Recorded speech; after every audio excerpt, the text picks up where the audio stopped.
반갑습니다. 주식탐구생활 전재인입니다. 이 영상을 녹화하는 날짜는 2022년 7월 23일 토요일자고요. 이번 시간에는 현대로템이 폴란드에 K2 전차 17조 원 수출 계약을 할 수 있다는 소식이 나왔었는데 이 내용에 대해서 생각해보는 시간을 갖도록 하겠습니다.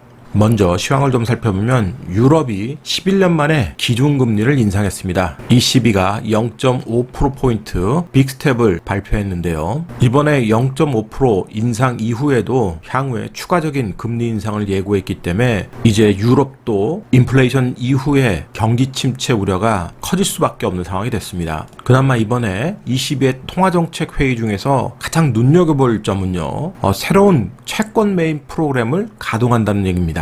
최근에 독일하고 이탈리아의 국채 스프레드가 계속 확대 중이었었는데요. 아래 게 독일의 채권 흐름 10년 만기입니다. 위에 게 지금 이탈리아의 채권 흐름인데 이탈리아 채권 같은 경우는 저점보다 높은 상황에서 채권이 계속 형성되고 있고 독일 같은 경우는 이 저점을 깨고 다시 또 조정권에 들어와 있죠. 2%포인트 이상 채권 금리가 벌어져 있는데 이것이 3%, 4% 이렇게 채권 금리가 벌어진다 그러면 유럽발 리스크가 굉장히 커질 수 있는 상황인데 그런 상황이 벌어질 때 미국이 양정화를 통해서 자국 내 채권을 매입했다 그러면 ECB 같은 경우는 저 TIP를 통해서 부실국가의 채권을 매입하는 그런 수순을 밟을 것으로 기대가 됩니다. 하지만 유럽발 금리 인상 소식이 전해진 이후에 미국 국채 금리는 지속적으로 좀 급락을 하고 있어서 박스권의 저점을 테스트하는 중인데요. 2.7이 깨지고 내려온다 그러면 인플레이션에 대한 부담보다는 경기 침체 우려에 의한 목소리가 커지면서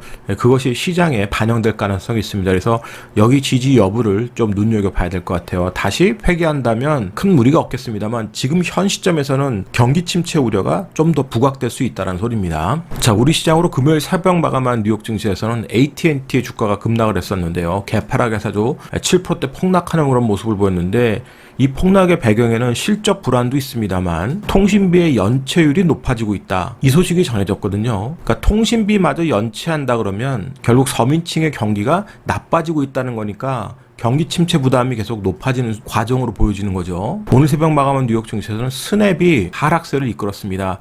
무려 거의 40% 가까운 폭락을 했는데 실적 부담, 앞으로도 나아질 기미가 보이지 않는다. 이런 얘기가 나오면서 결국은 페이스북이라든지 구글 이 주가들도 같이 끌어내린 역할을 했습니다. 스냅의 주가를 보면 한 번씩 이렇게 폭락이 나온 이후에도 급반등을 하죠. 반등하지만 모멘텀이 없으면 다시 확인하는 거고요. 역시 해소되지 않으니까 다시 또 폭락하고 폭락 이후에 옆으로 횡보하면서 자리를 잡아가나 했더니 실적 부담에 또다시 폭락을 했습니다. 2022년 들어서만도 4분의 1 토막 났어요. 엄청난 폭락을 지금 이어가고 있습니다. 그러니까 반등을 한다고 해도 모멘텀이 살아나지 않고 악재가 해소되지 않으면 다 기술적 반등 수준밖에 안 된다는 소리죠. 추가 악재에 계속 힘겨운 모습입니다. 이런 것들이 반영되면서 오늘 나스닥 지수도 1.87% 급락이 나왔고요. 장중엔 2% 넘게 급락했다가 그나마 낙폭을 조금 축소했습니다. 기술적으로 12,000을 넘으니까 역시 저항의 마디가가 되죠. 저항 테스트 중인 거고 조정이 또 나오게 되면 얼마나 깊은 조정이 나올지는 알 수 없죠. 조정이 짧고 다시 반등할 수도 있으니까요. 그렇지만 조정이 나와도 이런 저가 테스트를 다시 한다 그러면 또 저가 매수가 유입될 겁니다. 지금은 이미 이런 악재들이 반영되면서 미리 다 빠져나왔기 때문에 추가적으로 하락이 크게 나오기보다는 이 위의 매물들을 녹이는 기간 조정에 들어갈 가능성이 더 많은 거죠. 국내 시장 같은 경우는 달러가 조정이 나왔음에도 여전히 원달러 흐름이 좋지 않습니다. 워낙 약세 구간이 계속 강하게 지금 흐르고 있는데요. 1,300원 위에서 계속 놀고 있기 때문에 수급보다 계속 가는 거죠. 그래서 당분간은 모멘텀과 수급이 붙으면서 시세를 형성하는 그런 종목군의 단기적 관점의 매매만 좀 더 유리할 것 같습니다.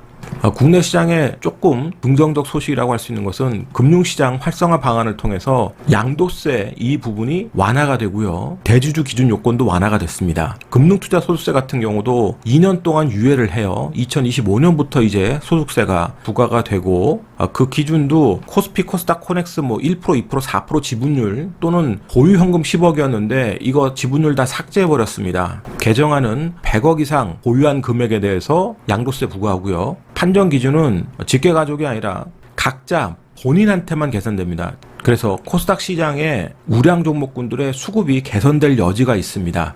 향후 코스닥 시장의 그 수급 유입을 잘 지켜보셔야 될 것 같고요. 창업 벤처 부분도 스톡 옵션 세대 지원 강화하고 창업 벤처 투자, 특히 이제 과세 특례 적용 기간도 3년 연장하고 엔젤 투자자에 대한 요건도 완화했습니다. 그래서 창투사들의 흐름도 긍정적으로 움직일 가능성이 있어요. 그래서 창투사 수급이 점점 좋아지고 긍정적 흐름이 나올 때 그때 매매를 좀 하면 괜찮을 것 같아요. 다만 창투사 중에서도 사채 물량 많은 것들은 좀 주의가 필요하죠. 그러면 오늘 주제인 현대로템에 대해서 살펴보겠습니다. 자, 파이낸셜 뉴스에서 단독 보도한 내용인데요. 이미 6월 달에 단독 보도를 통해서 이슈화를 좀 만들었었고요. 하지만 미확정이라고 현대로템에 공시를 했던 내용이죠. 그런데 이번에 국산 전차, 경궁극기 자주포 이런 것들을 폴란드하고 19조 수출 계약했다.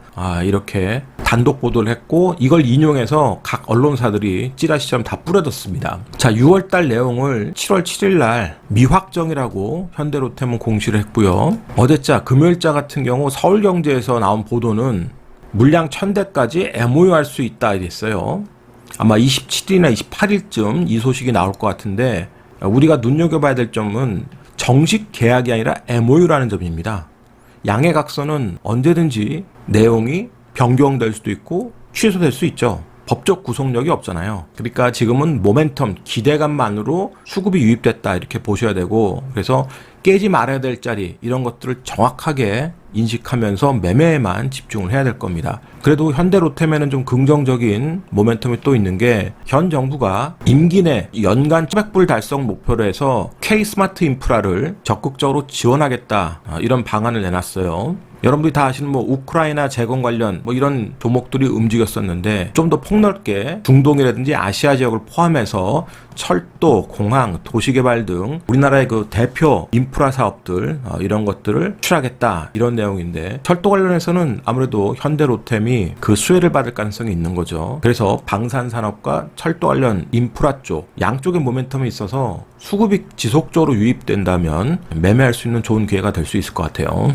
다만 조금 전에 설명드렸듯이 MOU 체결이 되기 때문에 MOU 내용도 시장 예상치보다 낮게 나오면 또 급락 나올 수 있습니다. 그런 리스크에 대응할 수 있어야 돼요. 그렇지 않으면 의외의 큰 손실을 볼 수 있습니다.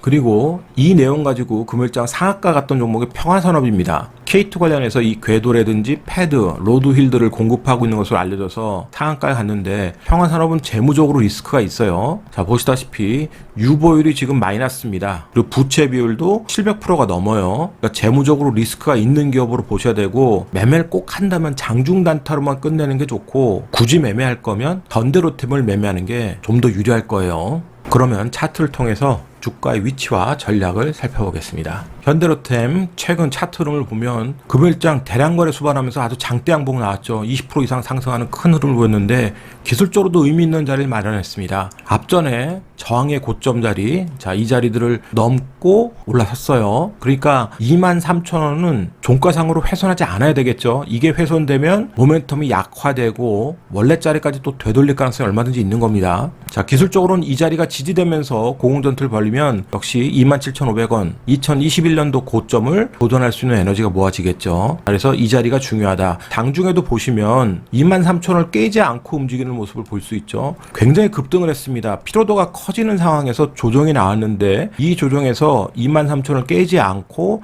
다시 들어올린 점, 그래서 이 23,000원은 종가상으로 훼손되지 않을 중요한 자리가 되겠죠. 그리고 수급이 기관과 외국인 수급이 들어왔습니다.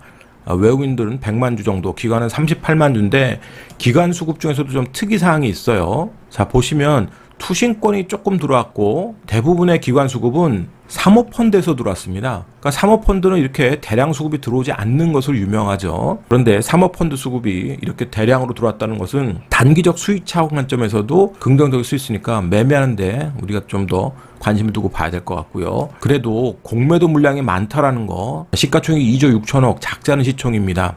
공매도 물량이 쌓이면 언제든지 뚫겨 맞을 수 있어요. 그래서 자리를 꼭 지키는지 보시고 수급 보면서 대응을 해야 될 겁니다. 다른 종목군들은 좀 조심하시는 게 좋고요. 그 외적으로는 하나에어로스페이스가 또 강한 흐름을 보였는데 하나에어로 같은 경우는 바닥권에서 지지할 자리 지지하고 올라왔습니다. 그래서 금요일장의 시초가를 깨지 않은 선에서 움직여야 효과적인 반등이 가능하지, 역시 시초가 이 자리를 깨고 나면 에너지가 소멸될 가능성이 많이 있으니까요. 주의하면서 매매를 하셔야 될 거예요. 오늘자 한 줄 요약. 기대치가 높아지는 K방산. 이 영상이 도움이 됐다면 좋아요, 구독하기 부탁드리고요. 저는 다음 시간에 또 뵙도록 하겠습니다. 고맙습니다. 전지인이었습니다.